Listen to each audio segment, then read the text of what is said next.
সবাইকে স্বাগত জানাই সুমন গল্পকথক চ্যানেলের আরও একটি নতুন গল্পের আসরে। আজ আমরা পাঠ করতে চলেছি মানবেন্দ্র পালের লেখা ভূতের গল্প ভয় এর প্রথম পর্ব। শুরু করছি মানবেন্দ্র পালের লেখা ভূতের গল্প ভয় এর প্রথম পর্ব। রেলপথ ও বাস রাস্তা থেকে অনেক ভেতরে, যেখানে গরুর গাড়ি কিংবা সাইকেল ছাড়া যাওয়া রীতিমতো কষ্টসাধ্য, সেসব গ্রামে এখনও এমন সব অলৌকিক ঘটনা ঘটে যা প্রত্যক্ষদর্শী ছাড়া আর কেউ জানে না। খবরের কাগজে বা কোনো লেখকের কলমে সত্য ঘটনা বলে তা ছাপা হয় না। নদিয়া জেলার এমনই একটি গ্রাম মুকসিমপাড়া। ঝোপ জঙ্গল, বাঁশঝাড়, ভাঙাচোরা বাড়ি, পুরনো মসজিদ, জীর্ণ কবরখানা আর গোটা দশেক পুকুর ছাড়া আর কিছু নেই। তবু এখানেই বংশানুক্রমে বাস করে চাষাভুষো, মিস্ত্রি মজুর ও মধ্যবিত্ত মানুষ। গ্রামে একটা মারাত্মক প্রবাদ, না শুধু প্রবাদ নয়, বিশ্বাস প্রচলিত আছে যে গ্রামে কোনো অপঘাতে মৃত্যু হলে গভীর রাতে একটা অদ্ভুত হাড় কাঁপানো ডাক শোনা যায়। সে ডাক যে কিসের, আজ পর্যন্ত কেউ তা বলতে পারেনি। কেউ বলে কোনো পাখির ডাক, কেউ বলে অন্য কিছুর। পাখির ডাক যদি হবে, তাহলে কেবল ওই অঘটন ঘটার দিনেই? পাখির এমন অলৌকিক ক্ষমতা?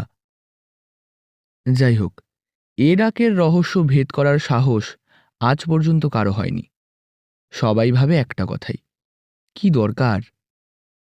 শুধু এইটুকুই নয়, ওই ডাক শোনা গেলে সে বছর গ্রামে 3টে অপঘাতে মৃত্যু হবেই। তার মধ্যে 2জন মানুষ আর একটা প্রাণী।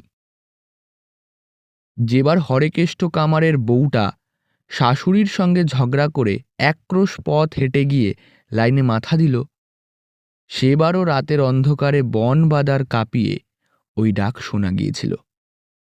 আর তার 3 মাস পর জনার্দন চক্রবর্তীর ছোট ছেলে সন্ধ্যাবেলায় কাটোয়া থেকে তার ঘোড়া ছুটিয়ে আসতে আসতে পোলের ওপর উঠেই মুখ থুবড়ে পড়ল, আর উঠল না। ঘোড়া আর ঘোড়সওয়ার দুজনেই শেষ। অথচ ঘোড়াটা ছিল যেমন তেজি, ছেলেটাও ছিল তেমন জোয়ান। সে রাত্রেও নাকি ওই ডাক শোনা গিয়েছিল। চমকে উঠেছিল গ্রামের লোক। আবার কি গেল? চমকাননি শুধু জনার্দন চক্রবর্তী, বাড়িতে বসে হঠাৎ অসম্ভব কিছু একটা দেখেছিলেন। না, চোখের ভ্রম কিন্তু নয়। তখন ঠিক সন্ধে, ইজি চেয়ারে শুয়ে তিনি তামাক খাচ্ছিলেন। হঠাৎ বাইরে শুনলেন ঘোড়ার খুরের শব্দ। সে শব্দ তার চেনা। বুঝলেন কাটোয়া থেকে ছেলে দেখা করতে আসছে। আনন্দে উঠে দাঁড়ালেন তিনি। শব্দটা এগিয়ে আসছে বাইরে থেকে দেউড়ির ভেতর। কিন্তু কি আশ্চর্য, ঘোড়াটা কিন্তু দেখা যাচ্ছে না। শব্দটা আরো এগিয়ে এলো, আরো, থামল দরজাটার সামনে। তারপর যেন দেখলেন একটা কালো ঘোড়া দাঁড়িয়ে, তার চোখ দিয়ে জল আর মুখ দিয়ে ফেনা গড়িয়ে পড়ছে। তিনি হাঁকলেন, ভৈরব, সোমশঙ্কর কোথায়? তুমি একা কেন? উত্তরে কাঁপতে কাঁপতে ভৈরব মাটিতে পড়ে গেল। চিৎকার করে উঠেছিলেন জনার্দন চক্রবর্তী। আলো নিয়ে ছুটে এসেছিল বাড়ির লোকজন, কিন্তু কাছে পিঠে ঘোড়ার চিহ্ন মাত্র নেই। এই গ্রামেরই একটা ঘটনা শুনেছিলাম আমার প্রতিবেশী কন্যা রুমার মুখে। আমার বাড়ি বর্ধমান জেলার একটা মহকুমা শহরে। রুমা সেবার পার্ট 2 পরীক্ষা দিয়ে তার মামার বাড়ি ওই মুকসিম পাড়ায় গিয়েছিল দিন 15 জন্যে। গ্রামের ওসব কাহিনী তার জানা, মাথা ঘামায় না বিশেষ।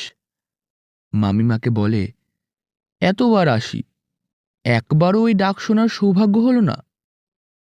মামিমা বলে ওঠেন, সে ডাক শুনে কাজ নেই মা, থাকো শহরে লেখাপড়া গান বাজনা নিয়ে।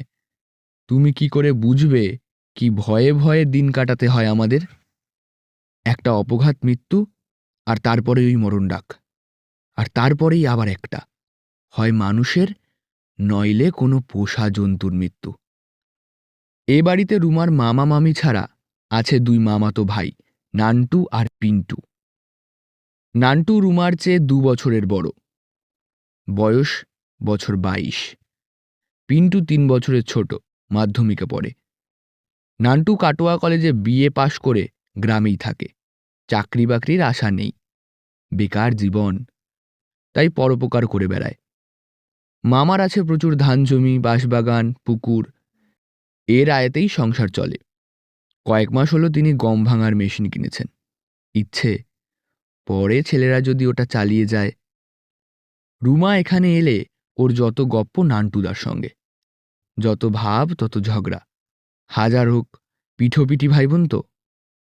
কিন্তু নান্টুদাকে বেশিক্ষণ বাড়িতে পাওয়া যায় না। দুপুরে সেই যে খাওয়া দাওয়া করে বেরিয়ে যায়, ফেরে রাত 9:30টায়। ওরা আড্ডা দেবার জায়গা অন্য পাড়ায়, সেটা প্রায় বাড়ি থেকে মাইলখানেক দূরে। আসলে সেই পাড়াটাই ওই গ্রামের যাকে বলে প্রাণ কেন্দ্র, সেটা। অত রাতে যখন সাইকেল চালিয়ে বাড়ি ফেরে, তখন বাড়ির লোকের দুর্ভাবনার শেষ থাকে না। কেননা তাদের বাড়ির কাছাকাছি জায়গাটা শুধু নির্জনই নয়, কেমন গা ছমছমে। ওই যে বাঁশবাগান, ওই যে ভেঙে পড়া বাড়িগুলো, ওই যে জোড়া পুকুর, মনে হয় ওরই আশেপাশে কি এক অজানা রহস্য ঘাপটি মেরে বসে আছে। কখন কার ঘাড়ে লাফিয়ে পড়বে কেউ তা জানে না। এ অঞ্চলে ছিচকে চোরের উৎপাত থাকলেও বড় ধরনের চুরি ডাকাতি বা খুন খারাপি হয় না। খুন খারাপি না হলেও এখানে অপঘাত মৃত্যু খুব বেশি। এ যেন গ্রামের ওপর একটা অভিশাপ। বাড়ির লোকের ভয় থাকলেও নান্টুর ভয় ডর বলে কিছু নেই। বর্ষায় সন্ধ্যায় অন্য পাড়ায় কেউ মরেছে, গরিব দুঃখীর ঘরের মরা, ফেলবার লোক নেই। সে রাত্রিরেই 2-3টে ছেলে নান্টুকে খবর দিয়ে যায়। বাড়ির আপত্তি নান্টু শোনে না। একটা গামছা কাঁধে ফেলে চলে মরা ফেলতে। তাও শ্মশানটা কি কাছে ফিটে? তারপর আবার পল্লীগ্রামের শ্মশান, জনমানব শূন্য। তাই রুমা নান্টুকে বেশিক্ষণ পায় না। সকালে নান্টু ওঠে একটু বেলা করে, চা মুড়ি খেয়েই আবার বেরিয়ে যায়। তবু ওরই মধ্যে রুমা নান্টুকে আটকে দেয়, বলে, কতদিন পর এলাম, সামনের সপ্তাহে চলে যাব, তুই কি আমার সঙ্গে গল্পও করবি না? তখন হয়তো নান্টু একজন রোগীকে ভালোভাবে দেখবার জন্য হেলথ সেন্টারের ডাক্তারকে চিঠি লিখছে। হেসে বলে, আমার কোনো গল্প নেই। রুমা ওই ডাকের কথাটা জিজ্ঞাসা করে। নান্টু বলে, ও নিয়ে আমি মাথা ঘামাই না, বলেই আবৃত্তি করে, জন্মিলে মরিতে হবে, অমরকে কোথা কবে। পড়েছিস তো? তা পড়েছি। তার সঙ্গে ওই ডাকাতের সম্পর্ক কি? যে মানুষ উপলব্ধি করতে পারে যে জীবনে মৃত্যু আছে, তা সে স্বাভাবিক হোক আর অপঘাতী হোক, সে কোনো কিছুতেই ভয় পায় না। কিন্তু ওই যে ডাকের কথা সবাই বলে। রুমা তার পয়েন্ট থেকে সরে আসতে চায় না। নান্টু বলে, বললাম তো ডাক নিয়ে আমি মাথা ঘামাই না। আবার তুই এড়িয়ে যাচ্ছিস। তুই মাথা ঘামাতে না পারিস, ডাকটা তো শোনা যায়। তা যায়। রুমা যেন একটু শিউরে উঠল। তার এই দুর্দান্ত দুঃসাহসী দাদাটিও তাহলে স্বীকার করে যে ডাক শোনা যায়। তুই শুনেছিস? তা একবার দুবার শুনেছি। কোথায়? এখানে ওখানে রাত্রিবেলায় ডাকে। কে আর তার খোঁজ করতে যায়? কিসের ডাক বলে তোর মনে হয়? কোনো পশু পক্ষী হবে। কত বন জঙ্গল তো কাটা হচ্ছে, কিছু দুর্লভ পশু পাখি হয়তো কোথাও ছিল, এখন প্রাণ বাঁচাতে এখানে এখানে ছটকে পড়েছে। রুমা যেন এই যুক্তিতে খুশি হলো না। বলল, তাহলে কেবল বিশেষ বিশেষ ক্ষেত্রেই তোর ভাষায় পশু পক্ষীটি ডাকবে। নান্টু বিরক্ত হয়ে বলল, অত শত আমি জানি না, জানতেও চাই না। একটু চা কর দেখি। তা করছি, কিন্তু তুই একটা সত্যি কথা বল, এই যে এত রাত্রিরে একা একা বাড়ি ফিরিস, ভয় করে না? নান্টু এদিক থেকে ওদিকে মাথা নাড়ল, বলল, না। কখনো ভয় পেয়েছিস? নান্টু একটু হাসল। তারপর যেন অনেক দিন আগের কোনো স্মৃতি হাতড়ে নিয়ে বলল, তা একবার পেয়েছিলাম। এখানেই শেষ হচ্ছে মানবেন্দ্র পালের লেখা ভূতের গল্প ভয় এর প্রথম পর্বের পাঠ।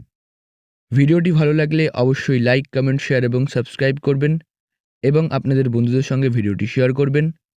আপনারা যদি ভিডিওটি আমাদের পেজ থেকে দেখে থাকেন, অবশ্যই পেজটিকে একটি লাইক ও ফলো করে দেবেন।